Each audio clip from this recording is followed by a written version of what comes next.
Hi guys, welcome back. I got a video for you here. We're at the old Fort Loudon Library.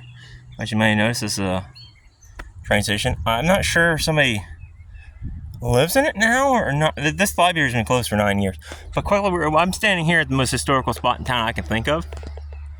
And as you can see, there's a cabin right there. We'll walk around the street at least. I'm hoping I'm kind of in the park right here, but I need someplace to set my stuff because my truck's in the garage, so my cement's at the garage. So we're going to quickly do a history about this town. And I found it in this here book again. Open it up. We're just going to read straight from the chapter. So, first thing I want to point out, this is the fort. And if you ever want to know any history about that, I might do one someday. But I want you to show this is the town of Fort Loudon. Look at the spelling. And it's going to tell you in here about that. Get my stuff ready. Alright, the village of Fort Loudon. Fort Loudon was founded by Johnson Elliott in 1804, the iron industry became very important to this small village. General James Chambers, son of Benjamin Chambers, founder of Chambers, built an iron forge and iron furnace on his property. The village also housed woolen mills, wagon maker shops, and blacksmith shops.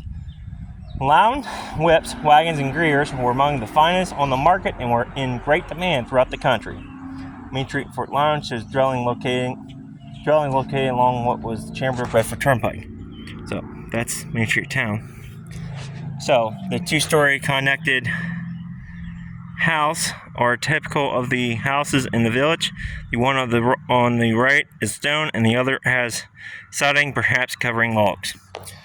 So, and then we'll read this section. The nearby Chambers-Bedford Turnpike brought travelers and business to the village, but once railroads and canals were built, the rapid growth halted Fort Loudon's produced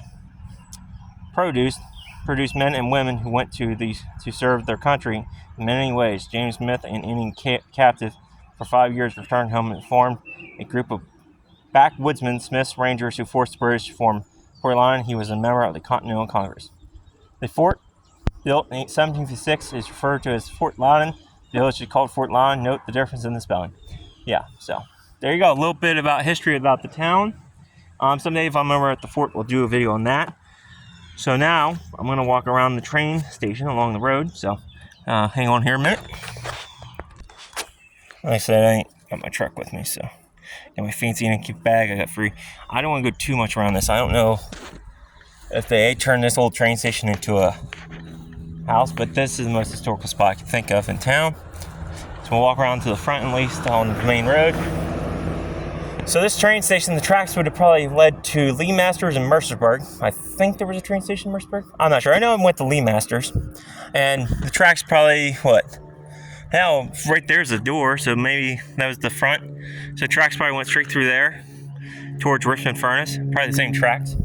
Probably owned by the Cumberland Valley Railroad. Don't know too much history about this building, but I kind of wish I could have went in it whenever it shut, before it shut down. Like I said, this used to be the old Mechanicsburg Library.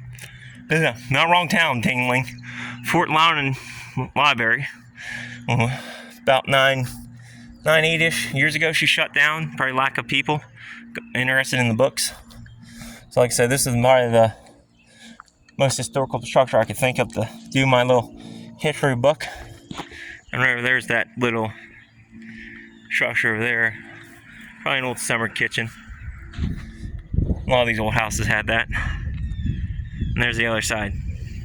So I don't want to peek around too long because I do say a lot. You can get shot, and I really don't want buckshot in my rear. So, till next time, stay curious, stay adventurous.